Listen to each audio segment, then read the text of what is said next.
Marcus Henderson never thought about the idea of aliens for a second. In his mind, anyone who said they saw UFOs or strange lights in the sky was clearly crazy.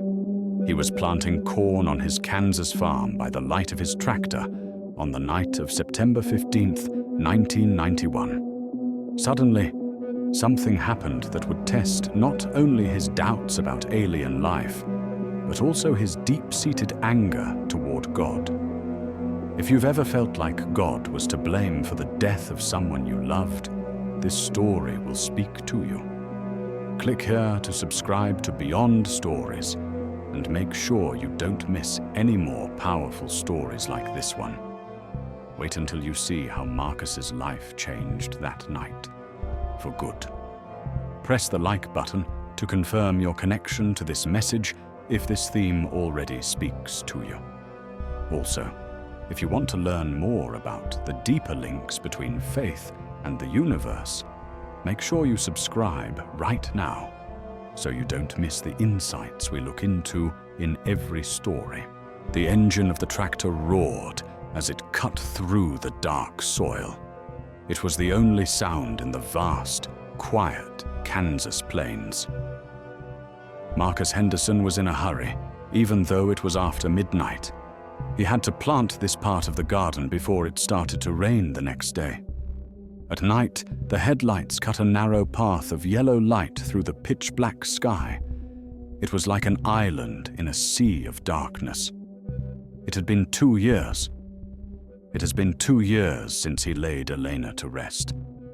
She was his wife of 24 years, and with her, he buried every bit of faith that was still alive in his angry heart. The farmer was 53 years old. He wiped his forehead with the back of a dirty, grease-stained hand. Since she died, the farm had been getting deeper and deeper in debt, and if they lost another crop, they would have to give the bank everything. There were a lot of unpaid bills on his kitchen table, including the late mortgage payment, the tractor payment, and the prescription for the sleeping pills he took every night when he could fall asleep. It seemed like a curse had been put on the Henderson property since Elena's death. Elena had begged him for years to get help.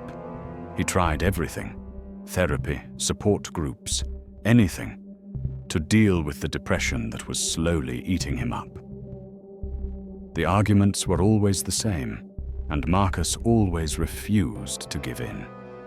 On that last night, she gave up for good. "I'm worn out, Marcus. It gets old to say the same thing every day. I can't make you help yourself if you don't want to. Tonight I'm going to stay at Linda's." Her voice was not the same. There was no longer any anger. Instead, there was a deep, tired sadness. Elena didn't slam the door or raise her voice when she left the house. There was only silence, and Marcus didn't know how to read it. After 20 minutes, the accident happened on the country road's sharp turn. It was starting to rain lightly, which made the road slippery. The car hydroplaned around the bend and crossed over into the other lane just as the truck came over the hill. Marcus knew the real truth, though. Elena died worn out. She was sick of trying to save him from himself and seeing the man she loved drown in despair while turning down a lifeline. In the quiet of the night, the drone of the tractor engine was almost relaxing. For some reason, Marcus had always felt better when he worked late. That was the only time he could forget for a short time how heavy his guilt was. But tonight, something didn't feel right. He felt like he was being watched, which was a strange feeling. He shut down the engine and tuned in.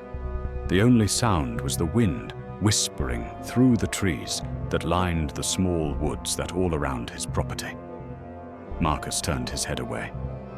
"I'm starting to feel scared."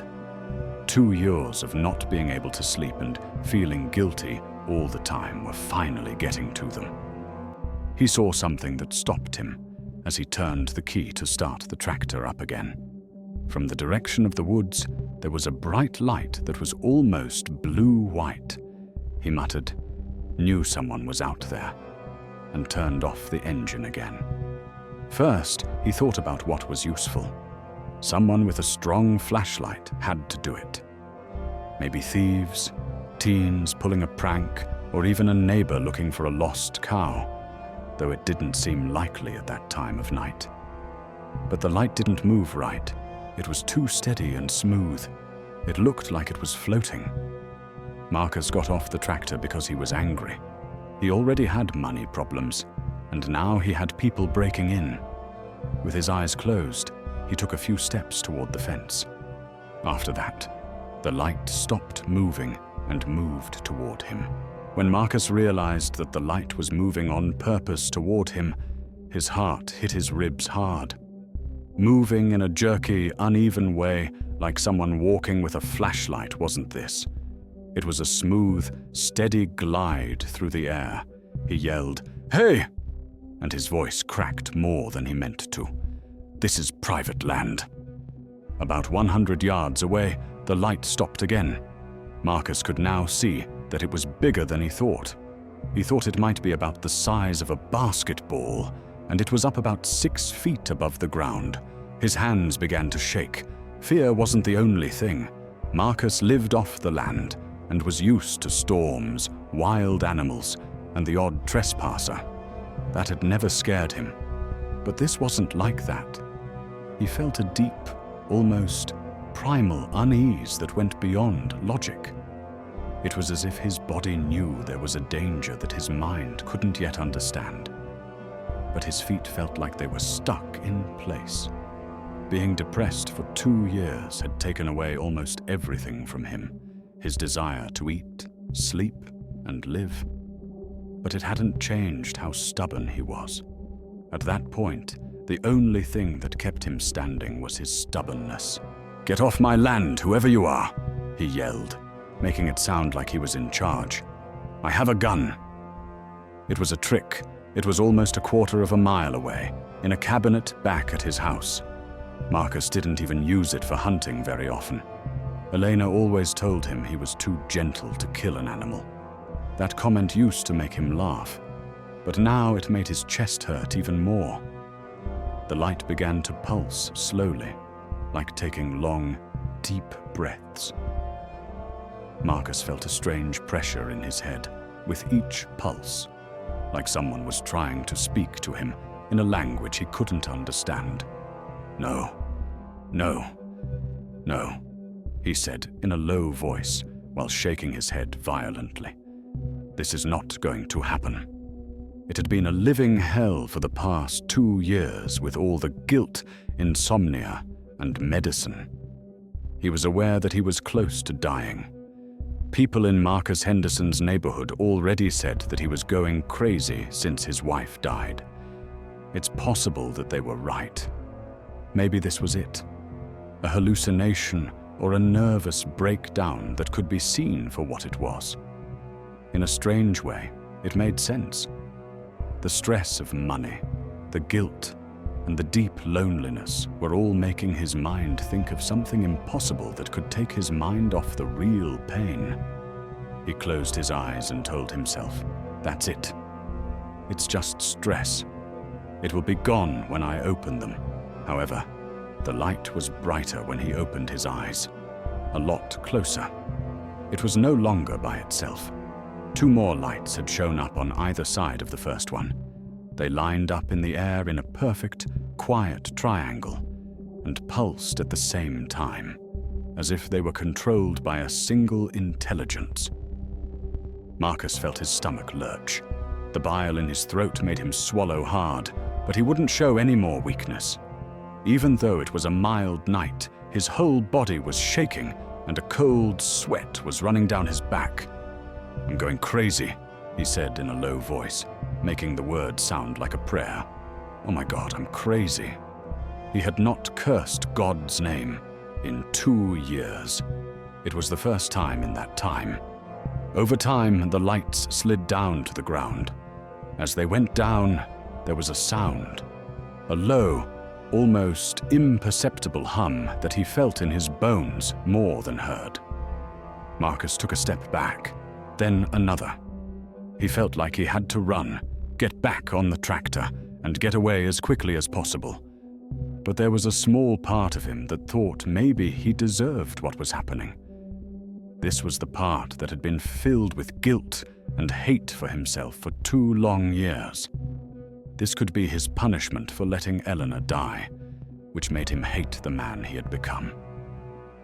Marcus Henderson was sure that his life, or what little was left of it, was about to end when the lights went out. It was impossible for Marcus to guess what would come out of the lights, and there wasn't a shiny metal spaceship like in the movies. There were also no loud engines or flashing lights. The 3 balls of light just grew bigger, like energy bubbles, and someone came out of them that made Marcus doubt his own sanity. If that's what it was, the thing was about the height of a man. It looked like it was made of something that softly lit up like liquid moonlight.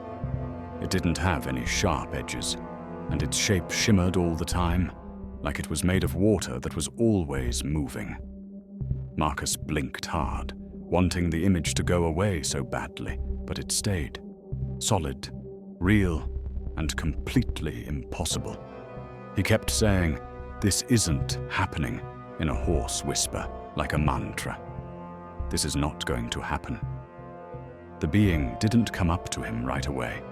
It looked like it was just watching him. He wasn't sure, because he couldn't see eyes or a face in the glowing shape. However, Marcus felt the heavy weight of its attention on him, as if he were being examined in a way that was not physical. He clapped his hand to his chest because he was afraid his heart would burst. He had to lean against a small tree to keep his balance because his legs were shaking so badly. He felt sick again, and this time he couldn't fight it. He turned around and threw up violently on the freshly tilled ground. The thing was closer when he stood up straight and wiped his mouth on his sleeve. "No!" Marcus cried out and automatically put his hands up. "Get away from me!" His voice, on the other hand, was a desperate, scared moan. That's when the voice came to him. It wasn't something he could hear. It grew right in his mind, soft but clear, like someone was talking to him inside his head. Marcus the First. He jerked back as if hit. It was not possible. It wasn't any of this. There were no crazy people who heard voices in their heads. "Don't be scared." "Get out of my head!" Marcus yelled and slammed his hands on his head. "Get out of my head!" But the voice kept going, calm and almost gentle. "We're here because you called." "I didn't call anybody." Marcus was now hyperventilating so much that his chest was shaking with short, desperate gasps. The thing took another step forward, and something strange happened. She felt something like how Marcus felt when Eleanor held him after a bad dream. It wasn't quite warmth, a feeling of being safe. This scared him even more. "Marcus, the sound of your pain can be heard within all dimensions. Your anger and guilt at the Creator." "Stop!" Marcus started to back away and tripped over his own feet. "Don't talk to me in my head. I'm not well. I need to see a doctor. We are the thing you fear the most and the thing you need the most." The thing reached out what looked like an arm to him. It looked like tiny sparks of golden light were dancing around its clear fingers, Marcus thought. He wanted to run with all his heart. All of his instincts to stay alive told him to run away from this impossible thing and get help. That was the only logical reason. He was having a breakdown. Still, he couldn't move his feet. A terrible, tiny part of his mind, the part that had been filled with guilt for 2 years, thought he might want to stay and see what happened next. "Marcus, you need to understand some things. About yourself, Elena, and what really happened that night." When that voice in his head said his dead wife's name, it hurt like being hit in the body. Marcus was on his back, hands on his knees, and gasping for air. How do you know her name?" he asked between gasps for air. Marcus was scared, but he knew deep down that he wouldn't like the answer. Leave a comment below if you've ever felt a presence you couldn't explain, or if you think God can talk to us in the strangest ways. The stars can sound God's call. Your affirmation might help someone who has felt like they were being watched from above. Marcus took off. It wasn't something they chose to do. He ran as fast as he could toward the tractor, while his mind screamed desperate, logical explanations for the vision that couldn't be true. Seeing things. There was no way that could be real. The mix of sleeping pills, a lot of stress, and not getting enough sleep. That did make sense. He had read about the bad effects of antidepressants, and seeing and hearing things that weren't there were right there on the list. He climbed onto the tractor while fumbling with the key. The engine made a noise twice. He said in a shaky voice, "Come on, come on, come on." The engine started up on the third try. Marcus turned around and left. He slammed on the gas and drove very fast toward the house. The tractor bounced badly over the rough ground. He didn't dare look back until he got to his front yard and turned off the engine. It was completely dark where he had been working. There were no strange lights or beings that couldn't exist. Nothing. "Hallucination," he said out loud, and the word felt like a prayer for help. It was maybe just a dream, but his hands were still shaking as he tried to open the front door with the key. Marcus did what any sensible person would do for the next 3 hours. He looked into it. He turned on the old desktop computer in the kitchen, which was a gift that Elena had insisted they buy years ago, and looked for information on hallucinations caused by medication. The results made people feel both safe and scared. Yes, the pills he was taking could make him feel that way, but only if he took too many or mixed them with alcohol. Marcus hadn't had a drink since Elena's funeral, and he was very careful to take the exact amount that was prescribed. He changed his search to include hallucinations caused by a lot of stress. It looked better here. People who are under a lot of stress, especially those who have been depressed or traumatized in the past, could have short psychotic breaks. Marcus was the perfect person for the job. "That's it," he said quietly, as he shut down the laptop and breathed a sigh of relief. Stress. "I'm going to see a psychologist first thing in the morning." He went to his room, took 2 sleeping pills instead of the one he usually does, and laid down. He thought for a moment that he might finally get a good night's sleep. After that, he heard the voice again. Marcus the First. It woke him up in bed, making his head spin. The only light in the room came from his alarm clock, which showed that it was 4:23 a.m. It was a whispered, "No. No, no, no. It's the medicine. It's just the medicine.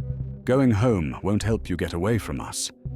Marcus put his hands over his ears and pressed so hard that it hurt. He yelled, "I'm sick!" into the empty room. "This is just a dream." She didn't want you to feel guilty. He felt like he had been punched in the gut when he heard his wife's name. He had tears in his eyes. They were the first real tears he had shed since the funeral. His voice broke as he begged, "Stop! Please stop! Before she even died, she forgave you. That is something you need to know. Elena is no more." Marcus screamed at the room that was empty. "She was buried 2 years ago. No one can talk to her. Keep quiet." Marcus stood still for a few minutes and listened to the steady time on the clock and the rapid rhythm of his own breathing. He could feel the stress leaving his muscles slowly. The medicine. Without a doubt, it was the medicine. He was going to the doctor tomorrow to get a new plan. His body might have needed a few days in the hospital to get better. He almost changed his mind. He then took a quick look out the window. 3 lights hung silently over the cornfield, ready to move. Marcus tore the curtain shut and hid under the covers like a kid running away from a monster. But he could still feel them, even though he had his eyes closed and his ears covered. It made him very sure that they would not leave until he stopped running away from them, no matter how hard he tried to reason, explain, or run. The problem was that he had to accept something was happening that he could not understand with his logical mind. There was no way Marcus Henderson was ready for that. Not yet. Marcus didn't get any rest.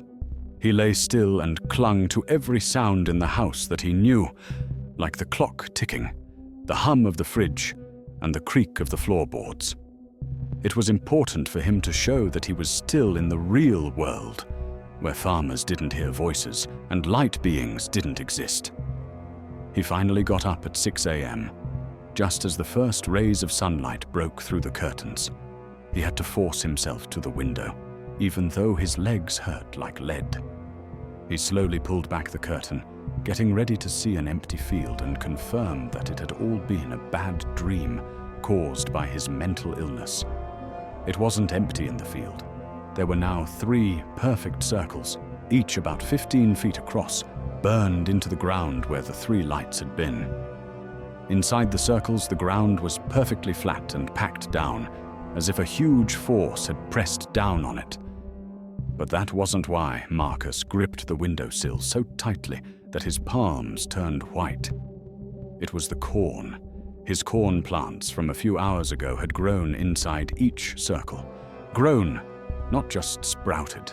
The stalks were almost 2 feet tall, and the healthy green leaves rustled in the morning wind. He whispered, "Impossible," but the sound got lost like a groan. Marcus ran outside while still in his pajamas and no shoes. It had to be a trick of the light, something the morning sun could do. It had to be true. It hit him like a punch in the gut when he got to the first circle, though. The plants were real. His hands were shaking as he touched the leaves, which were cool and wet from the dew. Just like he left it, the ground around the circles was loose and had just been tilled. But inside the circles, the ground was smooth, and the plants were lined up in rows that couldn't be true. "No, no, no," he said over and over as he stumbled from circle to circle. "Plants do not develop like this." Not for a few hours. He got down on his knees and dug around one of the stalks with his bare hands. It looked like the plant had been growing for months because the roots were fully developed. He knew, though, that he had planted those seeds only 8 hours before. Marcus tried to come up with a logical explanation while he was out of breath. A joke from a neighbor? Not possible. There was no way that someone could move mature corn stalks into 3 perfect circles in the middle of the night without being heard. Trying out new fertilizer? He didn't use any. And plants don't grow 2 feet in 8 hours, even if they did. After that, he heard something behind him. He turned around while still on his knees, hoping to see a neighbor or some other normal person who could help him understand what was going on. It was the light being. It looked different now that the sun was out in the morning. Scarier, not as much. It was still see-through and strange, but there was a calmness about it. A soft voice in his head asked, "Do you still think you're going crazy?" I. Marcus couldn't come up with a full thought. He looked quickly back and forth between the circles of mature corn and the thing that was moving. "Marcus, the plants are real. You can smell and touch them. They will be seen by other people." "No, this is not a dream." "Then what is it?" Marcus asked, so weakly that it was hard to hear. "Who are you?" The thing moved closer. Marcus didn't run this time. Even though he wasn't less scared, the physical evidence all around him made it impossible for him to deny what was going on. "We are what you might call teachers or guides. It's time for us to come." "What time is it?" "Stop being hard on yourself for something that wasn't your fault. It's time for you to figure out who you really are. Now you should know that Elena never really left you. When the thing said his wife's name, Marcus started to shake. It wasn't just fear this time, though. He felt a tiny, weak spark of hope, something he hadn't felt in 2 years. You really knew her. Marcus, we know all souls. Some souls ask us to look out for the people they leave behind. Marcus looked at the corn that wasn't making sense grow all around him again. His logical mind was still telling him that he was going crazy and that he was having a full-on psychotic break. But the proof was here, solid, real, and impossible to ignore.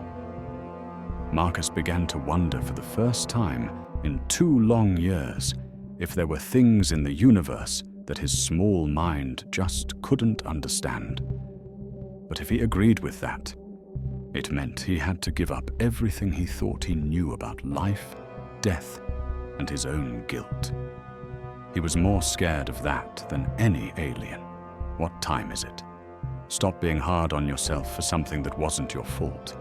It's time for you to figure out who you really are. Now you should know that Elena never really left you. When the thing said his wife's name, Marcus started to shake. It wasn't just fear this time, though. He felt a tiny, weak spark of hope, something he hadn't felt in 2 years. You really knew her? Marcus, we know all souls. Some souls ask us to look out for the people they leave behind. Marcus looked at the corn that wasn't making sense grow all around him again. His logical mind was still telling him that he was going crazy and that he was having a full-on psychotic break. But the proof was here, solid, real, and impossible to ignore. Marcus began to wonder for the first time in 2 long years if there were things in the universe that his small mind just couldn't understand. But if he agreed with that, it meant he had to give up everything he thought he knew about life, death, and his own guilt. He was more scared of that than any alien. Hey Marcus, are you okay? You sound... Please just put him on. After a short time, Dr. Miller's soothing voice answered the phone. I asked Marcus, "What's going on?" "Doctor, I need to go to the hospital. I'm seeing and hearing things that aren't there. Things that don't make sense." There was a pause. "Marcus, what kind of hallucinations are they?" Marcus closed his eyes tight and tried to find words that wouldn't make him sound completely crazy. "I'm seeing things. Having voice talk. I think it's a reaction to my medicine or maybe a nervous breakdown, but I need help from a professional. Right now." "Okay, Marcus. Would you be able to come into the office today? Let's say 10 o'clock. Yes. Yes, I will be there." He hung up the phone and felt a wave of relief. Help that works. Help with science and medicine. Someone who could help him understand and fix what was wrong with his brain. As he got dressed, he stayed away from the windows. He did the boring things that everyone does in the morning. Showered, made coffee, and ate toast. He could make things right again if he behaved normally. He went outside to his truck at 9:30. He wouldn't look at the field with his eyes. They were fixed on the present. He was only thinking about getting in the truck and going into town. The engine was dead, though, when he turned the key. He did it again. Nothing. He muttered, "Come on," and slammed his hand on the steering wheel. "Not now."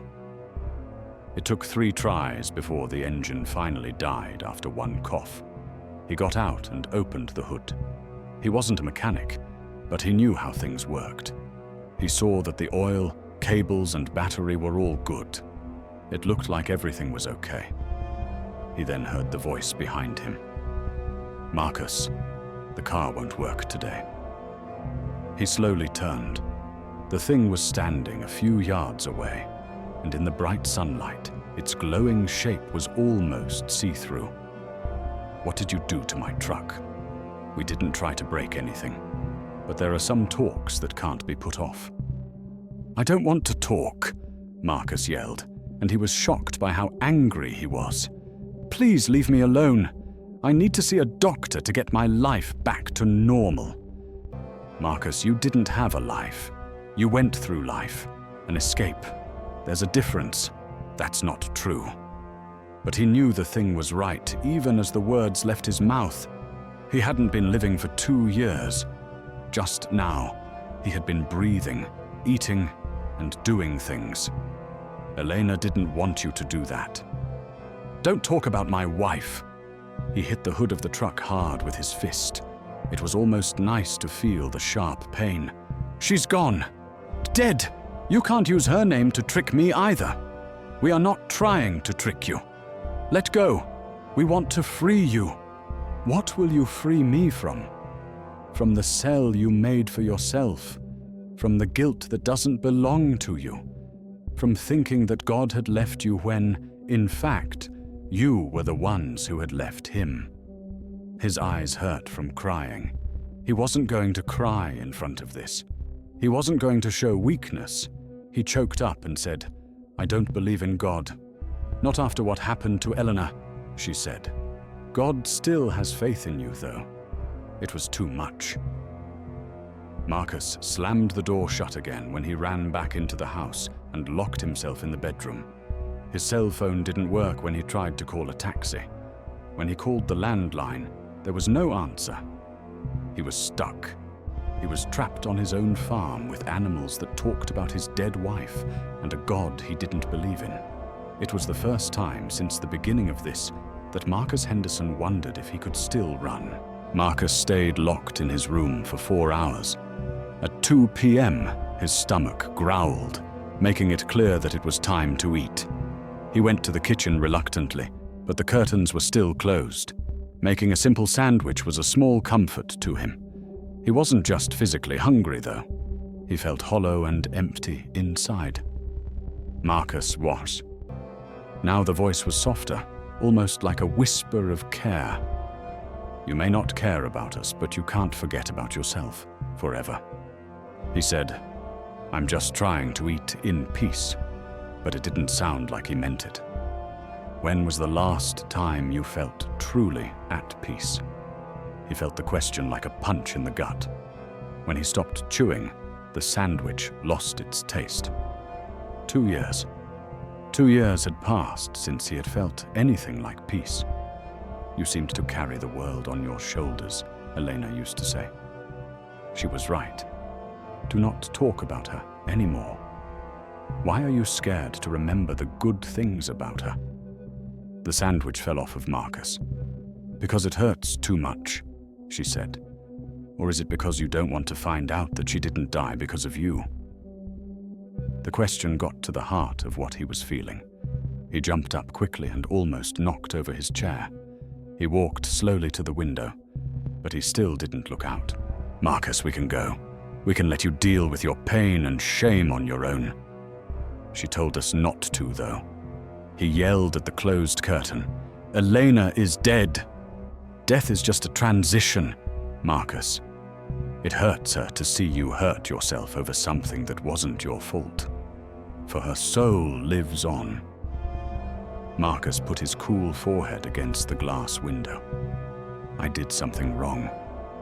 If I hadn't fought with her. Do you really want to know what happened that night? Or would you rather stay in the skewed reality you made up to punish yourself?" Marcus stopped for a moment because the voice sounded sad. It wasn't a threat. It was a request. "We didn't come to make you do something. A soul you love very much asked us to come. As always, the choice is yours." Marcus closed his eyes. He had been picking at himself for 2 years and felt like he could not move. He wanted to keep running and hide in the pain of his guilt, which he knew well. A small, quiet voice, though, said that maybe it was time to stop. "What did you do that night? How could you know that?" "Since we were with her, even though the answer didn't make sense. It hit him deeply. Marcus, she didn't die by herself. She didn't die because of you either. He began to cry, and 2 quiet streams of tears ran down his face. I'm not sure I can handle hearing it. It was my mistake to not pay attention to her. Being brave doesn't mean not being afraid. It is acting despite that. She knew this. That's why she sent us. Marcus stood still for a long time, feeling someone kind and patient on the other side of the wall. He finally turned around and went to the door. No, he wasn't forced to. It was the first time in 2 years that a small part of him really wanted to know if there was something more than his pain. He walked out into the afternoon sun when he opened the door. The 3 things were lying in wait near the barn. As he walked slowly toward them, each step was a battle between fear and growing interest. "Frank, thanks for coming." He said out loud, "I still think I'm going crazy. It depends on the person. There are many realities other than the one you see." One of the beings got closer and put out what looked like a hand. Its clear fingers were filled with tiny golden sparks. "Marcus, put your hand on ours. We can share a better understanding with you." Marcus looked at the hand like it was a snake curled up. To touch it was to give up everything and accept that this was real. "Are you scared of what you might find out?" he said in a whisper. "I'm afraid I'll find out that I really did kill my wife." "What if you found out that her death was part of a divine plan that you and she agreed to before you were even born?" Marcus reached out with a hand that was shaking. As soon as his fingers touched the being, everything in his world went bright. He wasn't on his farm anymore. He was floating among the stars and breathing easily in the empty space between them. Thousands of points of golden light danced in the sky around him like a ballet. The voice told them that each light they saw was a soul. Before they were born, each one thought about their path on Earth. That includes you. I made plans for my life. There were lessons you planned to learn, souls you planned to meet, and challenges you planned to make your spirit stronger. You and Eleanor both had plans. One of the lights moved closer and pulsed with a bright, warm light. There was no way Marcus could have been wrong about it being her. To learn about unconditional love, Elena came to Earth. To learn faith through loss, you came. You picked each other because you knew how to help each other grow. Why did she have to die so young, since she had learned her lesson? The 24 years she spent with you helped her master the love she came to learn. Her time on Earth came to an end at just the right time. Marcus was hit like a lightning bolt by the truth. And I agreed to that. Your soul told you to go through this pain because it knew that was the only way to break down the walls around your heart and awaken your true spiritual nature. You came here to find skills that only show up when you push your rational mind to its limits. The vision changed. Marcus thought of himself as a being of golden light who was talking to Eleanor, who was light. His spirit heard Eleanor's voice in the stars say, "I will leave first. You'll feel lost when I leave. You will find yourself in that loss, though. It will hurt like hell," his own soul voice said. "I'll blame you. I'm going to blame God. I'm going to want to die." She replied, "I know. But it's the pain that will break you open. When you are broken open, you will find that you can heal others and be a channel for hope for those who have also lost their faith." The being said, as the vision faded, "You chose to become a healer by healing yourself." Elena chose to start things off. The fight you had that night didn't kill her. That was just the time you both chose for her to come home. Marcus was crying again, but these tears were not tears of guilt. They were tears of deep understanding that shook my soul. So, we all pick our own lives. Our pain, the things that will help your soul grow the most, are the ones you choose. They aren't always easy, but they always change things. Also, God doesn't punish or judge. God is the loving presence that lets each soul write its own story. Marcus, you were never left alone. You just forgot that God is a part of you. A wave of pure, unconditional love washed over Marcus as Eleanor's light pulsed brightly. Also, I want to say thank you. The thing that translated said, "She is thankful. Thankful that you kept your promise because of how much you loved her and how losing her has changed you. Now she wants you to help other people with that change." Marcus looked at the beings and felt like he had just woken up from the worst nightmare he had had in 2 years. Instead of guilt, there was a strong sense of responsibility. If this is true, and I chose this, then what am I here for? Mark, you asked the right question. You'll be shocked by the answer.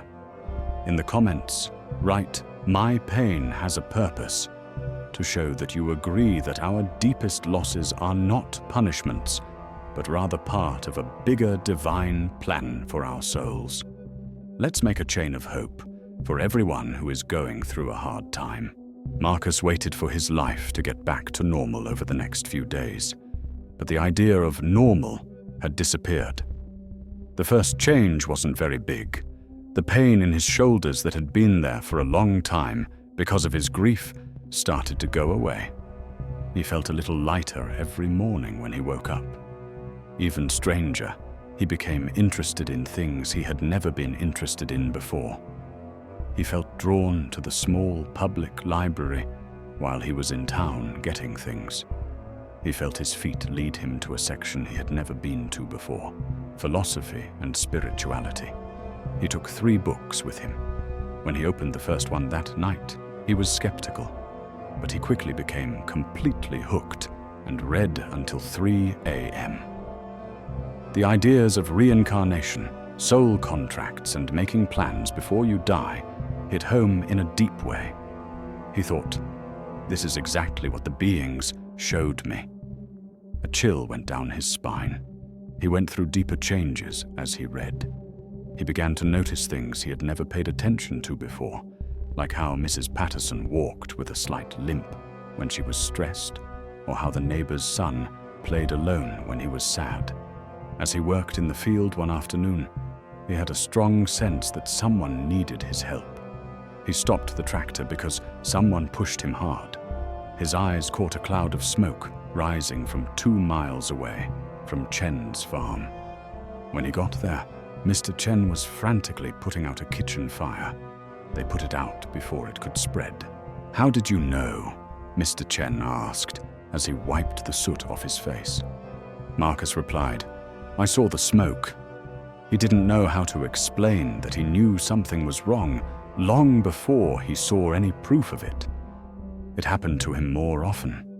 Not scary visions, but a strong sense that led him to be in the right place at the right time. But the change in his own feelings was what scared him the most. The fierce anger he had felt toward God was gone for good. It was still painful to be without Elena, but it had changed from a sharp, cutting grief to a soft, melancholy love. He felt calmer than ever, but it was so different from him that he sometimes wondered if he was still himself. He thought he heard the voice again one night, 3 weeks after the meeting. "How do you feel, Marcus?" He honestly said, "Confused." "I feel like I'm changing into someone else." "You're not changing into someone else. The layers of illusion are coming off, revealing the person you have always been." What if I liked the past version of myself more, even though it hurts? It had been unbearable, but the pain was strong and clear. He sometimes felt like he was floating above his own life in this new peace. Marcus, the process of awakening isn't always easy. You are between two worlds, the old self, which is dying, and the new self, which is not quite born yet. Marcus had a dream about Eleanor that night. She looked beautiful and young. She told him, "You're on the right track," with a worried look on her face. But this is just the start. You will quickly learn that being a healer comes with a lot of responsibility, and not everyone will like the changes you bring about. He looked out at the quiet field when he woke up. He felt like someone he knew was watching over him. The things were still there. And Marcus began to wonder for the first time if this big change was really a choice. 6 months later, Marcus Henderson was nothing like the angry, broken man who had met light beings in his cornfield. His farm was doing very well. His crops were plentiful, his animals were healthy, and the debts that had been weighing him down had been forgiven by a series of what seemed like miraculous chances. But what really amazed him was how the people around him had changed. It started out slowly. People in trouble started coming to his door, not to get help, but just to talk. And for some reason, their lives would get better after these talks. Marriages were fixed, money problems were solved, and illnesses got better. Marcus was sure it wasn't a mistake. He read about spiritual facilitators who were said to be able to make other people change for the better just by being there. He had turned into one. Jenny Morrison, a neighbor he didn't know very well, knocked on his door one afternoon. She was crying and upset. "Jack, I don't understand why I'm here. My husband hit me again last night. I knew I needed to talk to you." Marcus let her in, made her some tea, and did nothing but listen. She told her story of being abused and scared for 2 hours. He didn't give advice or pass judgment. All he did was be there, lovingly present. She walked taller and looked more determined when she left. After 3 days, Marcus found out she had left her husband and moved in with her mother. Within a month, she had rebuilt her whole life. Marcus was so happy that he couldn't explain it. He seemed to be healing himself by helping other people get better. Cases like Jenny's happened a lot. After a short talk at the post office, Peter Davidson stopped drinking. Tommy Chen, who was young and had been skipping school, all of a sudden decided to do well in everything he did. Marcus felt a sense of purpose that he had never felt before after each change. How do you feel about these changes? As he sat on his porch one night, the voice asked. His answer was immediate. Fulfilled. I feel like I'm doing exactly what I was meant to do for the first time in my life. How do you feel about the man you've grown into? Mark gave a smile. That's funny. I thought Elena was taken away from me for 2 years. I see now that the best gift she gave me was the chance to find myself. Marcos, there's more to come. A lot more. He was excited and pumped up. What's more, there are souls all over the world that are like you. They have been through similar trials and come out on the other side, able to heal. You are linked to other people. Why a network? A great awakening is happening in the world. You are helping to gently guide others toward the light as the transition's facilitators. What do I have to do with this? In 3 days, there is a meeting, a get-together of people like you. There, you'll get a sense of how big the problems on Earth really are and how your own journey is connected to the fate of all people. Where is the meeting? When the time comes, you'll know. And Marcus, Elena is really proud of you. It makes her happy in ways you can't fully understand, and she feels your happiness. When he thought about his wife, he felt deep gratitude instead of pain. Marcus looked out over the field where it all began. The corn that had grown overnight was still there, taller and stronger than the rest of the crop. It was a constant reminder that miracles happened and that his life had become one. Marcus Henderson was excited about the future for the first time in a long time. He was sure that he was doing what he was born to do, and that life would take care of itself. And the best part was that he knew Elena was always watching over him. Share your faith by commenting, "I am ready for my purpose."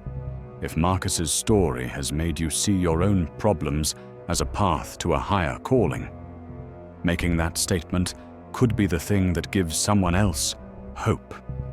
You're also welcome to share your own experiences. You'd be surprised at how many people have had similar changes. Marcus's story shows a deep truth. Sometimes the things that hurt us the most are the things that change us the most.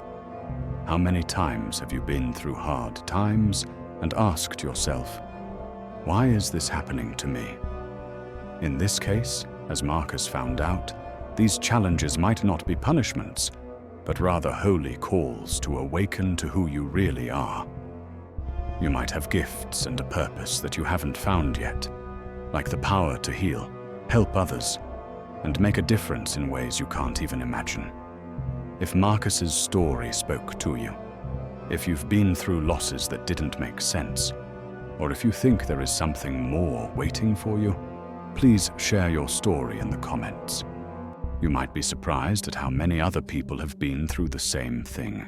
The stories we're preparing will also appeal to people who believe that greater forces are working for our good, whether it's through divine encounters, intuition that we can't explain, or just the feeling that we are all a part of something much bigger.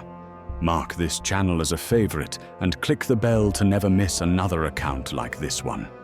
Due to the fact that answers we seek can come to us in strange ways, just like Marcus learned. Who knows? It's possible that the next story I tell will be about how you changed. Take care until we talk again. You are much closer to your true purpose than you think. If Marcus's awakening spoke to you, please like this video to show that you spiritually agree and to help this message reach more people who need it. Be a light for another soul who may be looking for hope in the dark by sharing this story. Also, if you haven't already, please subscribe to start your own journey to find the divine mysteries that lie beyond the stars.